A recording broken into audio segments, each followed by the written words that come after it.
my Yeah. God. Who said he's the one on the grassy knoll? Where did we get this? This is witness testimony when they were deposed after Watergate. So we're going to get there. We know now that he's pissed off all of these people. Dulles is running this team, the S-Force, which was put together through Howard Hughes. And he tells them, we want you to take out JFK. This team, the S-Force specifically, was an assassination team. For the assassination of Castro, they have sharpshooters. They know how to organize. They know how to plan. And setting up a triangular firing position. They know all of it. So, sends the S-Force after them. How do we know that the S-Force was involved? Well, there's actually a ton of proof. Really? Chicago was the first attempt on JFK. Luckily, there were a couple people that called in something a little strange. A bunch of Cuban males checked into a hotel along the motorcade route with rifles. In Chicago, he was going to drive through a motorcade, the same thing he was going to do in Dallas. He cancels that trip. They arrest these guys, and they were Cubans with rifles with a picture, written out plan of his route. How did they know his route? They get that? Yeah. Those guys are later released, okay? So we have one try and a miss. Now they turn their attention to Dallas. Dallas is a great place for this because the mayor has ties to Dulles, and it's the mayor that actually changes the motorcade route in Dallas to make him go through Dealey Plaza, which sucks.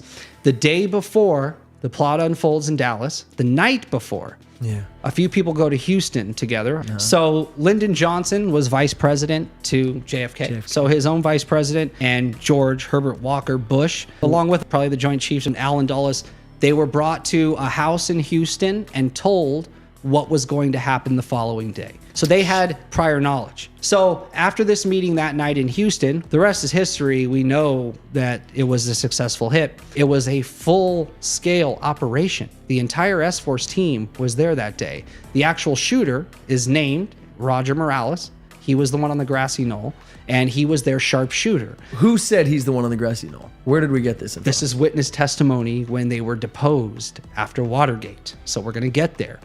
So the S-Force... Oh my God. The head of the S-Force is actually caught on picture. There's a picture of him under the bridge, under the motorcade route, tipping his hat. This freaking... What? Yeah, so we know they're there. So what's his name in the book depository? Oswald. Lee Harvey Oswald. So he doesn't know about the S-Force being I was going to say, okay? yeah. But he's part of the plan. This is what the plan, as far as he was concerned, was supposed to be. He goes up there. You go up. He takes a shot at him. Yeah. He's not supposed to even get him. Like they say in the JFK movie, when he's coming up the street towards the book depository, perfect time. That's the best shot. Perfect time. He waits instead for him to turn, and he waits till he's farther away and it's more obscured to take the shot. Obviously, if he would have shoot JFK, he's done, right? Yeah. Oh, yeah. So that's not what they tell him to do. They tell him to shoot at him. Okay, they already had him go hand out the flyers for the Cuba thing in Florida, made sure he was seen doing it, right? So this is a way for us to get support for the Cuban invasion. If somebody with ties to Cuba and Russia shoots at the president, you could get support to invade. Boom. That's what he thinks he's there to do. No, but then he sees the other fire team take him out. There was that police officer, Tippett, that was shot that day. So Oswald knew who Tippett was. Tippett was supposed to shoot him, and then the lone gunman gets killed. They close the loop. That's the real plan. So when he sees him, he's like, oh, I'm the patsy. So he shoots him first. And then the rest is history there. He gets arrested, and Jack Ruby comes in. Mafia ties. The team was put together by the Mafia. The S-Force is ran by Mafia CIA assets. All the pieces come together here. The saddest thing is RFK, on the day that it happens, calls Dulles on the phone right after he finds out. And he says, was this you? Did you do this? Yeah. No way. Oh, yeah. Did RFK call him? He called him. He knew. He just knew. What did RFK do after that? He dismantled the entire Mafia himself because he knew some of the pieces that were involved. He went to war with the Mafia and he won. So you know who else knew about what happened? It's Nixon. And he knows the team that did it. It's the team that he built.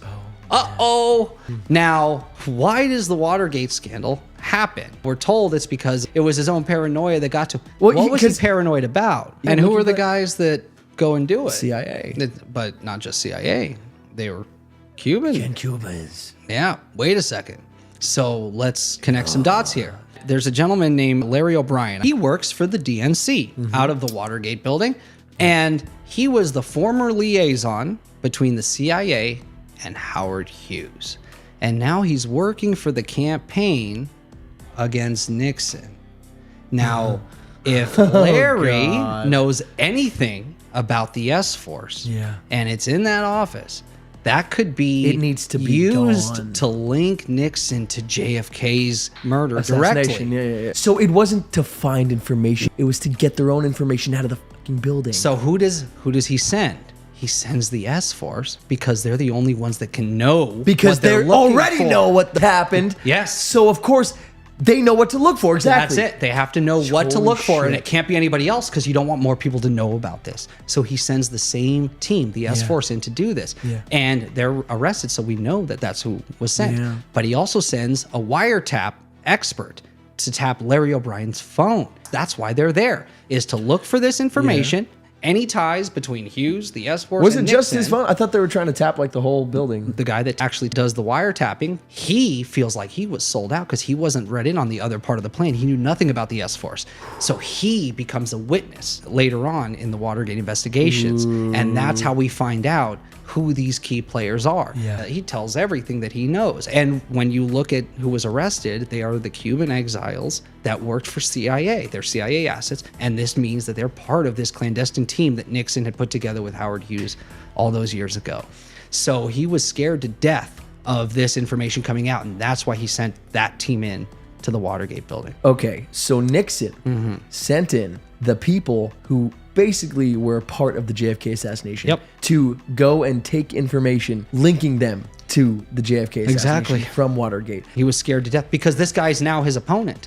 The old Howard Hughes liaison between him and the CIA and Howard Hughes is working against him in this election. What if he knows about S-Force? We have to know. The guys that get arrested for the Watergate scandal, they had some cash on them. And the FBI traces the cash back to a bank in Mexico. Now, what happens if the FBI follows that money? This was Meyer Lansky's bank that was funding the S-Force. That explodes so much information that Nixon can't have out. Oh, hell no. So the FBI comes to him and they say, we're being pressured to follow the money to this bank. Is there anything we need to know about? And he says, call the CIA, tell them to tell the FBI to stay out of this part of the investigation. If they dig any further into where that money comes from, they're going to open up a lot of scabs. So the guy in charge, the deputy director of the FBI at the time, he's told by his boss, don't follow the money. So what does he do? He becomes an informant. His name is Mark Felt, and he is who goes to Woodward and Bernstein. He is the actual deep throat. So the informant on the Watergate scandal was the deputy director of the FBI. And so he becomes an informant to the Washington Post, gives up all the information. So that's where the Watergate hearings come into play. Yeah. A lawyer named Daniel Sheehan is brought in. He and his team depose Trafficante. And Trafficante tells them the whole story. Tells them, hey, Hughes came to us in Vegas, and San Giancana came to me, and we used CIA Cuban exiles to put together a hit team to kill Castro. So that's where all that information comes from when they're deposing him for the Watergate break-in, because these guys have mob and CIA ties. And the money leads back to a mob bank in Mexico where he's keeping his money. So all the pieces are there. Yeah. And it all started with a phone call from Nixon to Howard Hughes. Isn't that freaking nuts? So Nixon, thinking he's going to win the election in 1960, calls up Howard Hughes, has Howard Hughes put together a hit team to go after Castro because it's going to be one of his biggest issues when he takes office. Instead of him winning the election, though, he loses to JFK, but the ball was already in motion. The S-Force is built using mafia money and mafia CIA assets to go after Castro. The team is built, they're used, they're left hanging by JFK, who wasn't read into any of this on the Bay of Pigs. That single moment makes JFK an enemy of all of these Cuban exiles and the S-Force specifically, and the mafia, and the mob. And he fires Ellen Dulles. So now he's got the former head of the CIA, who is also running this massive company with all the richest families in the country at the time. It makes him an enemy.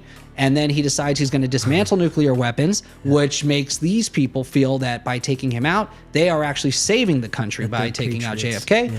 They try to get him in Chicago using the S-Force, which was meant for Castro, because they failed how many times trying to get him? 1,000. They reroute the motorcade. They tell the National Guard to stand down. They have him make a slow turn. They don't have a military presence. They have a patsy on the roof that thinks he's just taking the fall to help move the ball forward on the Cuban invasion. Yeah. Instead, he's actually a patsy for the S Force's triangular firing strategy that they were taught how to use for Castro. Yep. And it works. And they install LBJ as the new president, who in pen rewrites his Vietnam policy the night of his funeral. And then all of these key players involved, all the way from Dulles to Herbert Walker and LBJ, all of these people end up becoming presidents and heads of state and CIA and intelligence. And they all get what they want. Crazy. Very well done. Very well done, sir. Wild, right? Insane. Wow. So Howard Hughes was directly tied to the JFK assassination, which is directly tied to Watergate. At the end of Loki season 2. Yeah. Him with the green time. It sounds like something I would make up. It really does. A ghost, a ghoul, a goblin, a monster, a werewolf. Went on and wrote in the comments, I was going to say that came out great. You're off to a great start. Yeah. We got some fun stuff planned today. We got some goods.